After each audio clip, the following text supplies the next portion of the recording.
গরম মানে ঠান্ডা ঠান্ডা কুল কুল। তো দেখতেই পাচ্ছেন একটা কেক আমি আপনাদের সামনে এনে হাজির করেছি, কিন্তু এটা কোনো আটা ময়দা দিয়ে বা বেকিং পাউডার বেকিং সোডা দিয়ে নয়, একদম ইউনিক স্টাইলের তৈরি একটা কেক। ঝটপট বানিয়ে ফেলুন এবং শরীর ঠান্ডা করুন। হ্যালো ফ্রেন্ডস, রুবিস কুকারি 2 থেকে আমি রুবি বলছি। আপনাদের সকলকে স্বাগত জানিয়ে আজকে একটা কেকের রেসিপি নিয়ে আমি হাজির। এই কেকটা একটু অন্য ধরনের। এই গরমে এই কেকটা খেতে আপনাদের দারুণ সুদিং লাগবে এবং শরীরটা যেন খাওয়ার সাথে সাথে ঠান্ডা হয়ে যাবে। তো ভাবছেন তো যে কি ধরনের এমন কেক? আজকের কেকটা মেনলি বানাবো আমি পনির দিয়ে, এবং এখানে কোনো বেকিং পাউডার বা বেকিং সোডা এগুলো লাগছে না। তা দেখে নিন কিভাবে আমি বানালাম আজকে বেকড চিজ কেক। আমি নিয়েছি 500 গ্রাম পনির। আপনারা বাড়িতে ছানা বানিয়েও এটা করতে পারেন। এটাকে আমার একটু ভেঙে নিলেও চলবে, তবে আমি এই বড় ছিদ্রযুক্ত যে গ্রেটার তাতে গ্রেট করে নিচ্ছি। আটা ময়দা ছাড়াও যে এত সুন্দর একটা কেক তৈরি হতে পারে তা শেষ পর্যন্ত না দেখলে আপনারা বিশ্বাসই করতে পারবেন না। আমার পনির কোরানো হয়ে গেল। আমি এবারে পনিরটাকে ব্লেন্ড করে নেব। নিয়ে নিলাম একটা মিক্সিং জারে।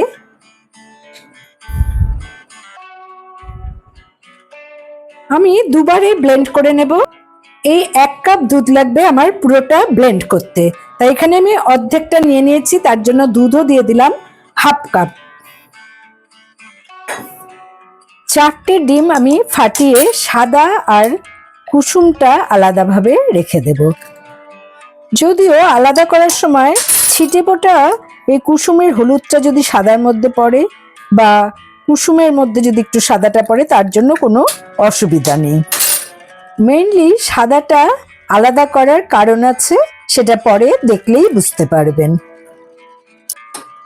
প্রথমে ডিমের কুসুমগুলোকে ভালো করে ফেটিয়ে নিচ্ছি। ফেটানো হয়ে গেছে।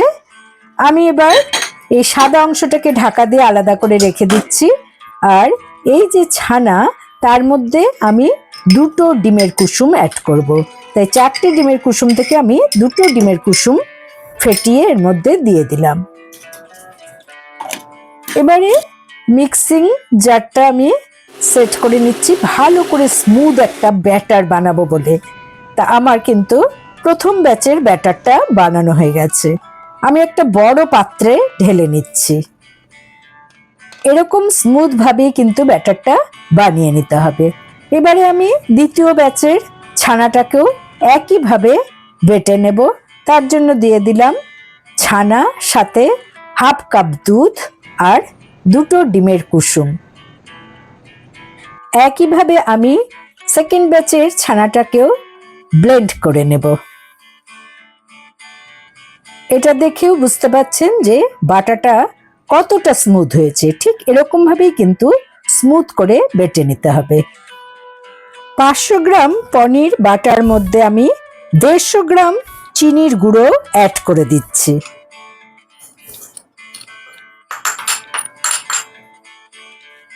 প্রথমে আমি দুটো একসাথে মিশিয়ে নিচ্ছি হাতের সাহায্যে।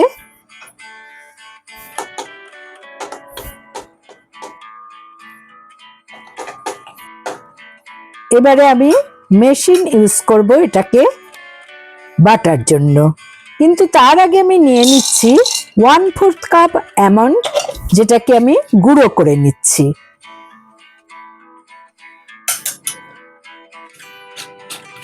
আমন্ড গুঁড়ো তৈরি। আমি এটাকে মেশানোর সময় ক্যামেরাটা অন করতে ভুলে গেছিলাম।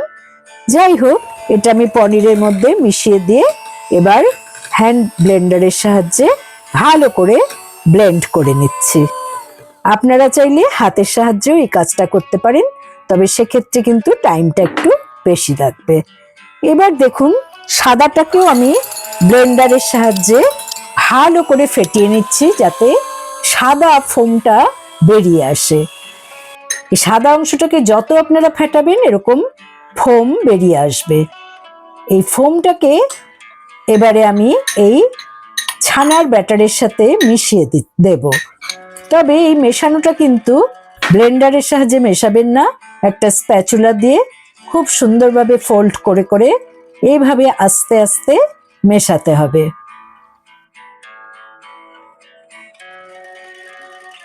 আমি একটা পাত্রে তেল ব্রাশ করে নিলাম। আমি 7 ইঞ্চির একটা নিচটা খোলা যায় এরকম একটা পাত্র নিয়েছি। আপনারা যে কোনো টিনের বা স্টিলের পাত্র ইউজ করতে পারেন। আমি একটু তেল ব্রাশ করে এর মধ্যে নিচে ও চারপাশে পার্চমেন্ট পেপার লাগিয়ে নিলাম। আপনারা পেপারের বদলে একটু ময়দা ছড়িয়ে দিতে পারেন।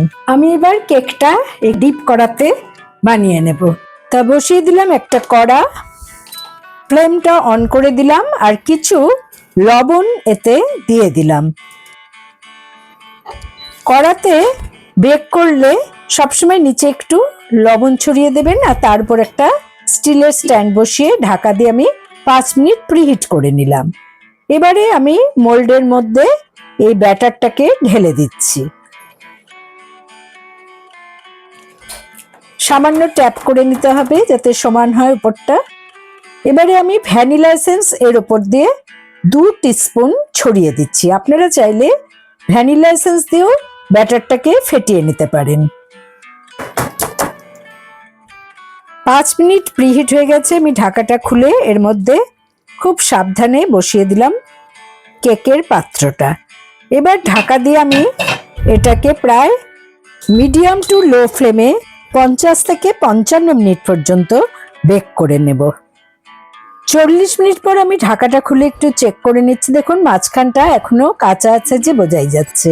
আমি আবার ঢাকা দিয়ে আরো 15 মিনিট রাখলাম। এবার দেখুন কেকটা কতটা ফুলে উঠেছে। এবার আমি একটা কাঠি দিয়ে চেক করে নিচ্ছি। দেখুন পরিষ্কার কাঠি, সুতরাং আমার কেক কিন্তু রেডি। আমি ফ্লেম অফ করে দিলাম আর পুরোটা কভার করে রেখে দিলাম যতক্ষণ না ঠান্ডা হয়। কেকটা এখন একেবারেই ঠান্ডা হয়ে গেছে। আমি 2 ঘন্টার জন্য ফ্রিজে রেখে দিচ্ছি। তারপর এটাকে আমি বাটি থেকে বের করে নেব। 2 ঘন্টা পর আমি ফ্রিজ থেকে কেকটা বের করে নিলাম। এবার দেখুন এটাকে আমি বের করে নিচ্ছি। সাইডগুলো একটা ছুরির সাহায্যে একটু আলগা করে নিচ্ছি যাতে কেকটা সুন্দরভাবে বেরিয়ে আসে। এবারে একটা প্লেট চাপা দিয়ে ওপর করে দিচ্ছি। দেখুন সহজেই বেরিয়ে এসেছে। এবার আমি চারপাশের আর উপরের এই কাগজগুলোকে সরিয়ে নিচ্ছি। গরমের উপযুক্ত ডেজার্ট এটা। আর এটাকে সুন্দর সুন্দর সমস্ত মিষ্টি জাতীয় যেগুলো ফল আছে সেই ফল দিয়ে যদি আপনারা সাজিয়ে খান তাহলে কিন্তু এটা খুবই সুন্দর লাগবে। তা আমি এখানে আপেল স্লাইস করে কেটে নিয়েছি আর সাথে চেরি, বেদানা, আঙুর এই সমস্ত দিয়েছি। আপনারা আপনাদের পছন্দ মতো ফ্রুটস দিয়ে এটাকে সাজিয়ে নেবেন। চাইলে টুটি ফুটিও এতে ব্যবহার করতে পারেন। আর ফ্রিজে থাকার জন্য এটা বেশ ঠান্ডাই থাকে, সুতরাং গরমে শরীর ঠান্ডা করার জন্য এই ডেজার্টটা সত্যি উপযুক্ত। তাহলে আর দেরি না করে চটপট বানিয়ে ফেলুন এই প্রসেসে পনির কেক। কেকটা কিন্তু খুবই সফট হয়, আপনাদের দেখিয়ে দিচ্ছি। আর ভালো লাগলে অবশ্যই আমার চ্যানেলে লাইক করুন, কমেন্ট করুন, শেয়ার করুন। নতুন বন্ধুদের সাবস্ক্রাইব করার অনুরোধ রইল। পাশে বেল বোতামে অবশ্যই ক্লিক করতে ভুলবেন না, তাতে যখনই কোনো নতুন রান্নার রেসিপি শেয়ার করব তার নোটিফিকেশন সহজেই আপনারা পেয়ে যাবেন। ভালো থাকুন, সুস্থ থাকুন। পরের এপিসোডে নতুন রান্নার রেসিপি নিয়ে হাজির হব আমি রুবি। Thanks for watching.